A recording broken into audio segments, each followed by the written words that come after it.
चैत्र चतुर्दशी निमित्त एकविरा देवी मंदिरात भाविकांची गर्दी। चैत्र शुद्ध चतुर्दशी निमित्त एकविरा देवी मंदिरात नवस पेडण्यासाठी भाविकांची मोठी गर्दी झाल्याचं पाहायला मिळत आहे। खानदेशी कुलस्वामिनी आणि महाराष्ट्रातील 5वे शक्तिपीठ असलेल्या एकविरा देवीच्या मंदिरात चैत्र शुद्ध चतुर्दशी निमित्त भाविकांनी मोठ्या संख्येने हजेरी लावली। नवस पेडण्यासाठी तसेच जावळ उतरवण्यासाठी भाविकांची मोठी गर्दी उसळली आहे।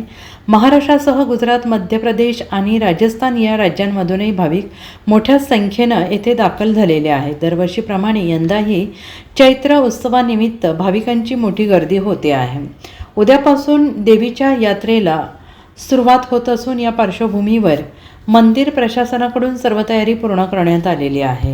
एकविरा देवी रेणुका माता मंदिर ट्रस्टच्या वतीने एकविरा देवी मंदिरात आजपासून यात्रा उत्सवाला सुरुवात झालेली आहे। तो 14चा उपक्रम झाल्यामुळे 14 हा 31 तारखेलाही केला जातो आहे आणि 1 तारखेलाही केला जाणार आहे। ते दोघं दिवस मान मानता नवस्फूर्ती आणि लहान बालकांचे जावळं वगैरेंचा कार्यक्रम चालू झालेला आहे, उद्या पण होणार आहे। आणि परवा यात्रे उत्सवानिमित्ताने चैत्र शुद्ध पौर्णिमेला आई भगवतीची पालखी आपलं रथ सोहळा आहे। रथ सोहळा धुळे शहरातनं पूर्ण पितळी रथ आपण केलेला आहे। पितळी रथात चांदीची मूर्ती विराजमान होते आणि पूर्ण धुळे शहरामध्ये रथ उत्सवाचा साजरा केला आणि अनेक भाविक बाहेर गावाहून येतात। या मंदिरामध्ये महाराष्ट्र, गुजरात आणि मध्य प्रदेश या राज्यातनं जास्त प्रमाणात भाविक येतात आणि उरलेले राज्यातले काही प्रमाणात येत असतात आणि ह्या उत्सवाची शोभा अगदी वाढवतात आणि आई भगवतीचा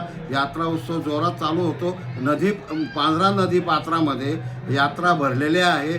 लहान पोरांचे खेळणे, पाळणे, वेगवेगळे साहित्य विक्रेते मोठ्या प्रमाणात आलेले आहेत आणि यात्रा उत्सवाचा सगळ्यांनी आनंद घ्यावा। धन्यवाद।